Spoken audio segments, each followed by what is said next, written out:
phone. So send to smartphone is pretty cool if you just want to Instagram a picture or something.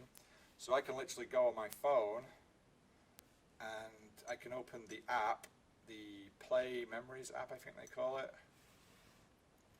And it'll literally, I don't know if it'll view this, yeah, kind of.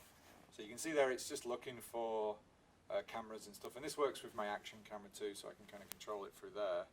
So you can click on it here and you can say what do you want to do, select on the device or select on the smartphone. So you could browse the camera on your smartphone and pick what you want to copy.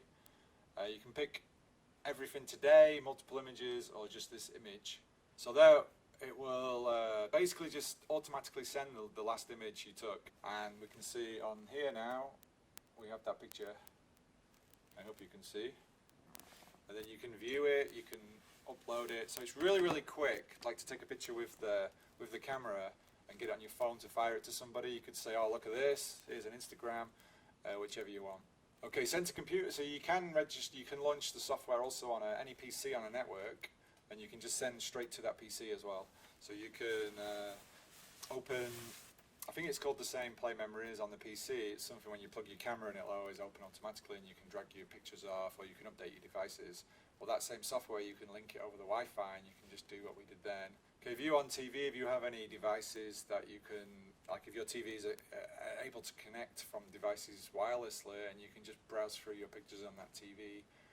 NFC is just to connect to a device. It has a built-in, really close wireless communication chip, so your phone and the camera can connect really quickly, one touch, I guess. Airplane mode, turn off the Wi-Fi and the Bluetooth, as you would expect on your phone. WSP, WSP is encryption to establish a connection with your, say, your Wi-Fi router. So you press the WPS button and then click this, and it will be like, oh, okay, I'm going to connect. Access point, so you can choose the camera is actually Wi-Fi, so when you get into doing the apps and all that, it will connect to your router, and this is how you'd set that up. So you would click on this, it would come up with the routers in your house, then you can type in, like you would with your phone or a tablet or anything, or a laptop, and you can basically get your camera online via your router. This is just to name it, so mine's just called A7r2. Display MAC address. Now if you're really security sensitive in your house, you can go into your router and you can add the MAC addresses for each of your devices, so every network card, or regardless if it's Wi-Fi or a LAN, will have a MAC address, will have an individual unique MAC address. And so if people come to your house with Wi-Fi, the network in their phones or laptops will have different MAC addresses, so you can restrict only things with known MAC addresses to your router, including this camera. SSID is just the Wi-Fi broadcast name it has, and password reset, reset all network settings. So that's quite an easy one. That's the network wireless tab. Okay, so we've gone to the applications tab. I thought this would have been more mature, more populated by now, but it seems they've not been doing a lot of apps. But basically the apps on the A7 line of cameras, they can pretty much work across the board, and even with the A cameras now, the 6300, the 6500. So it's quite good that they can harmonize all the apps and just put a similar amount of work in to provide functionality for everybody. Now these are the apps I have installed. So I have like live grading, time lapse, Sky I've never used, direct upload, will upload things to Facebook, I've never used it. Touchless shutter, I've used that a few times. So it's basically like if you're doing a long exposure or something, you can just move your hand over the shutter and it'll fire the camera. The general PlayStation, Play Memories camera apps. Well, we could have a quick look at that. I don't know how fast it'll be. So it's going to connect to my Wi-Fi, as I said, and it's got a little browser in here. It's all not nice. It's a bit finicky. Like you actually navigate with the back ring button. You can.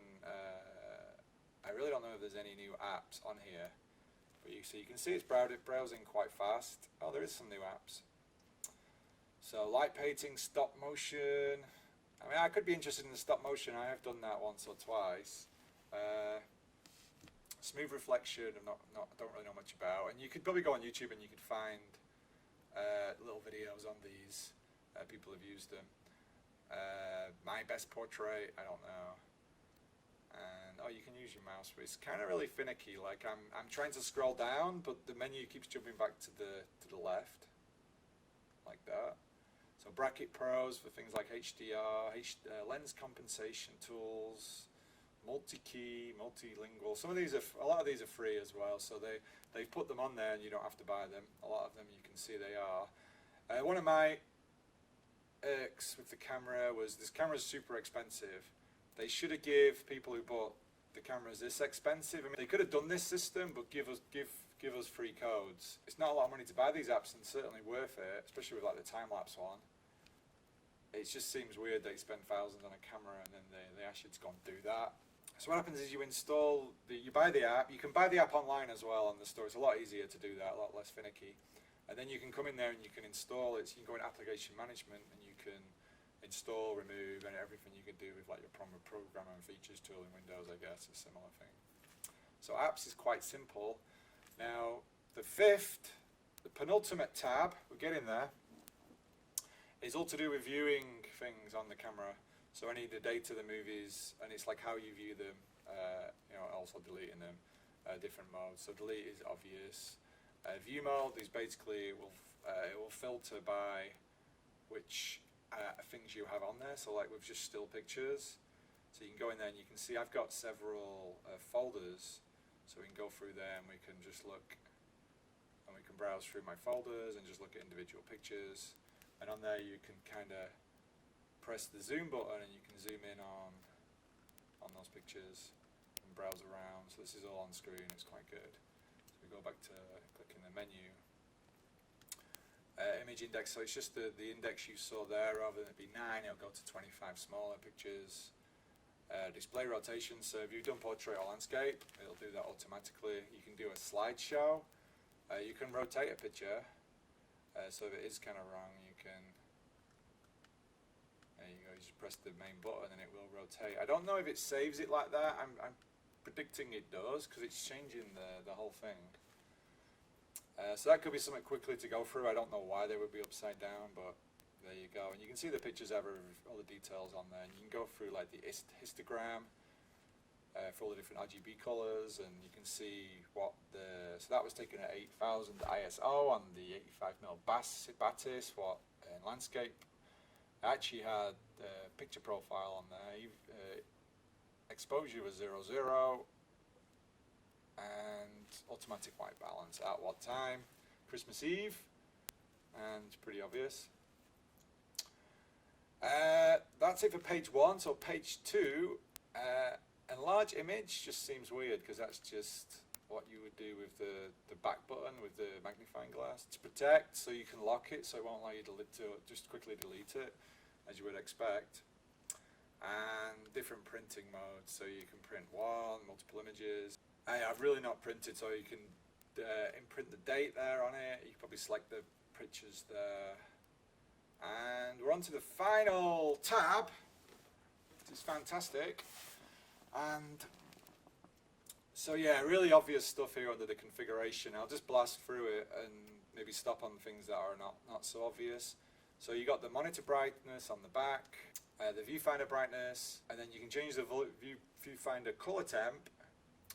Volume settings, so that's if you're playing a video or something, you can just click on that and roll your dial up and down to turn that up and down. Audio signals is when you're doing some of the things on the camera, it's like your beep's been on your phone. So some things you do, I normally have that off, I must turn it on. So it will make some pretty noises, and they're a little bit more elaborate than you would think. Tile menu, now this menu that we've been within, it can get a little bit more colourful or a little bit more layman, if you will. So if I put that on, and if we go back to the thing and then I press menu, we get this instead. So it's basically those upper tabs, you get a little picture for each, and if we just go back to setup, it jumps into that. For me, that's completely pointless. It's just like an extra menu you don't need.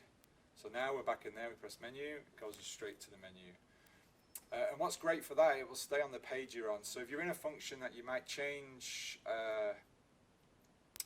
mean, ideally you set this to a custom key, but if you, where are we? Here we go.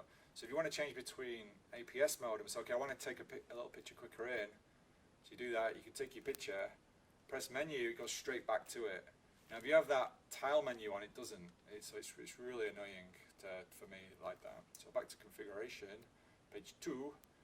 And mode dial guide is kind of when you switch the main mode on the top of the camera, it will give you a picture for each.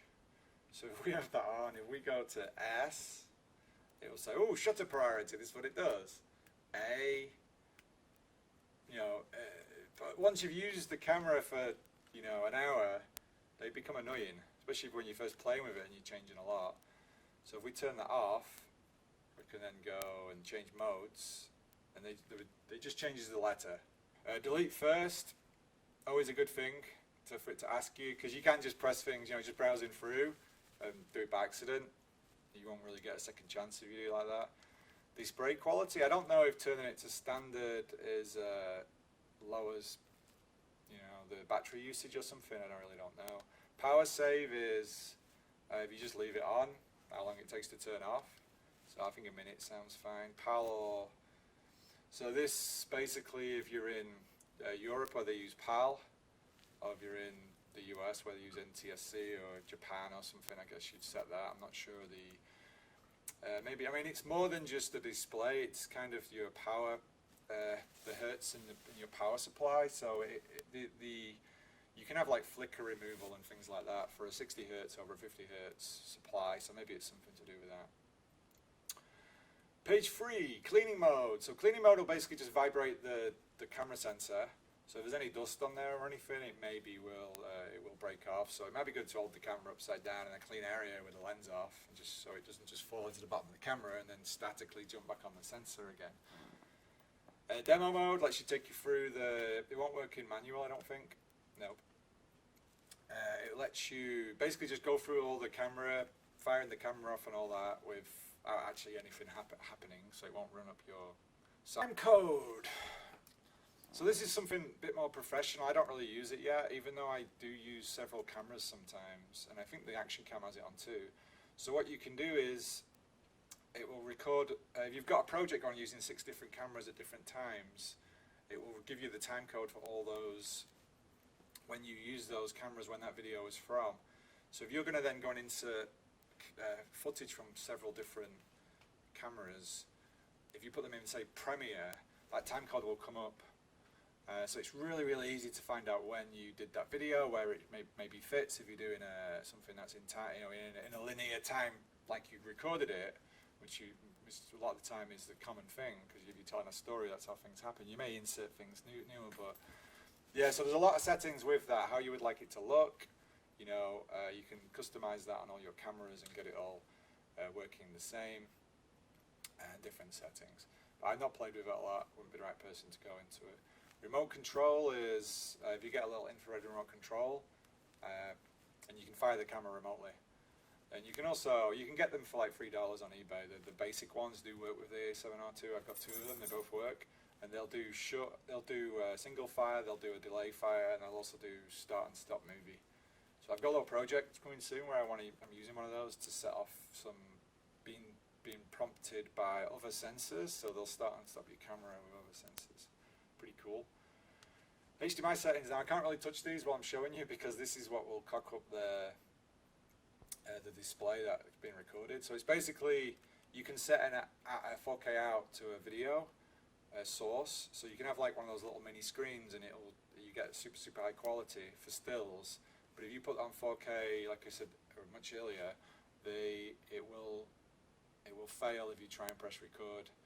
So you won't get any kind of preview whatsoever. So for video, you need to set it on auto or 1080p.